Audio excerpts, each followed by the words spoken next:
تو اس لیے اللہ سے ہمیشہ ہدایت طلب کرنا چاہیے۔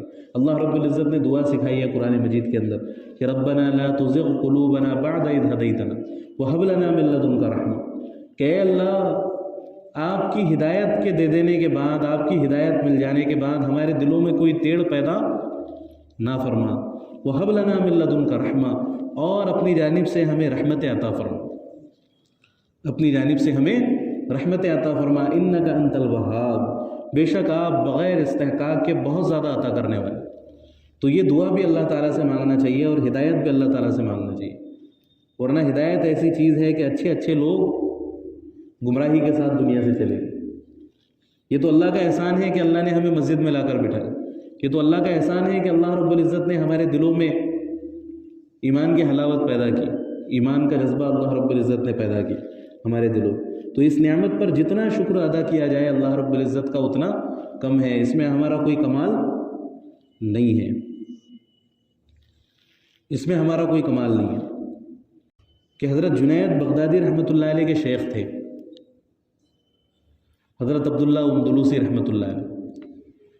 اب وہ ایسے شخص تھے کہ ان کی وجہ سے اللہ رب العزت نے لاکھوں لوگوں کو ہدایت سے سرفراز فرمایا تھا، لاکھوں لوگوں کو ہدایت ملی تھی ان کے ذریعے سے۔ اور جب جنید بغدادی کے شیخ تھے تو کیا شخصیت ہوں گی پھر، ہے نا؟ جب ان کے شاگرد اتنے پہنچے ہوئے تھے، اتنے اللہ والے تھے، تو وہ کیسے ہوں گے؟ تو ایک مرتبہ وہ ایک جگہ سفر سے گزر رہے تھے تو انہوں نے دیکھا کہ صلیب کے نشان لٹکے ہوئے، کراس کے، جو عیسائی لوگ استعمال کرتے ہیں، جو ان کے گلے میں لٹکا ہوا ہوتا ہے۔ تو اس کراس کے نشان کو دیکھ کر ان کے دل میں یہ خیال پیدا ہوا کہ یہ کیسے بیوقوف لوگ ہیں کہ اللہ سے دور ہیں اور اللہ کے ساتھ شریک کرتے ہیں۔ تو یہ خیال جیسے ہی پیدا ہوا تو وہ فرماتے ہیں کہ مجھے محسوس ہوا کہ میرے سینے سے پرندے کی طرح کوئی چیز نکلی۔ اب وہ آگے بڑھے تو دیکھا کہ ایک عیسائی لڑکی ہے جو پانی بھر رہی ہے۔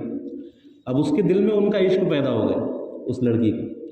اب یہ اس لڑکی کے پیچھے ہو گئے، اب اس لڑکی کا پیچھا کرتے کرتے اس کے گھر تک پہنچ گئے۔ گھر پر جا کر اس کے باپ سے کہا، اس کے والد سے کہا کہ میں آپ کی بیٹی سے نکاح کرنا چاہتا ہوں۔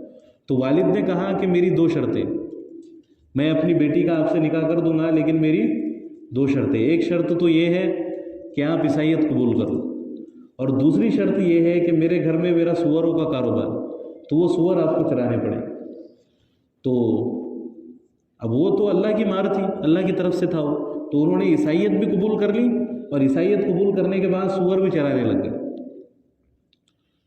سور بھی چرانے لگے۔ اب جس عصے کو پکڑ کر وہ خطبہ دیا کرتے تھے اس سے سوروں کو ہکا دو، سوروں کو ہاک رہے، ہے نا؟ اور لاکھوں حدیثیں یاد تھی لیکن ساری حدیثیں بھول گئے، اور قرآن مجید کے مکمل حافظ تھے لیکن ساری آیتیں بھول گئے، صرف ایک آیت یاد تھی، وَمَن يُهِنِ اللَّهُ فَمَا لَهُ مِن مُكْرِمٍ، کہ جسے اللہ ذلیل کرے اسے کون عزت دے سکتا ہے، جسے اللہ ذلیل کرے اسے کون عزت دے سکتا ہے۔ صرف ایک آیت یاد رہی۔ اب شاگرد ان کے پاس آ رہے رو رہے کہ حضرت کیا معاملہ ہوگا کہ ہم تو آپ کے ذریعے سے یہاں تک پہنچے اور آپ خود گمراہ ہو گئے، آپ خود یہاں پر آ گئے۔ تو کسی کی کوئی بات ان کے اوپر اثر نہیں کرتی تھی۔ کافی وقت گزرا، شاگرد آتے رہے، سمجھاتے رہے، لیکن اللہ رب العزت کی طرف سے ان کی ہدایت کا فیصلہ ہوا، اللہ نے ان کی شاگردوں کی دعائیں قبول کی۔ تو پھر حضرت جنید بغدادی رحمۃ اللہ علیہ ان کے پاس پہنچے اور ان کو سمجھایا، نصیحت کی۔ اللہ رب العزت نے دل کو کھولا، انہوں نے کلمہ پڑھا، دوبارہ مسلمان ہوئے اور خوب روئے اللہ کے سامنے، خوب سجدہ کیا اللہ کے سامنے، اور ساری چیزوں کو چھوڑ کر وہاں سے واپس آ گئے۔ اور پھر اللہ رب العزت نے وہ ساری نعمتیں بھی واپس فرما دی۔ حافظ قرآن تھے، قرآن بھی یاد آ گیا، احادیث بھی ذہن میں آ گئی، ساری چیزیں آ گئی۔ تو ایک دن اپنے شاگردوں سے فرمانے لگے کہ میں نے اس کے اوپر خوب غور و فکر کیا کہ اللہ نے میرے ساتھ یہ معاملہ کیوں کیا، کیونکہ اب اتنی بڑی شخصیت اور اس کے ساتھ ایسا معاملہ ہو جانا کوئی معمولی بات نہیں۔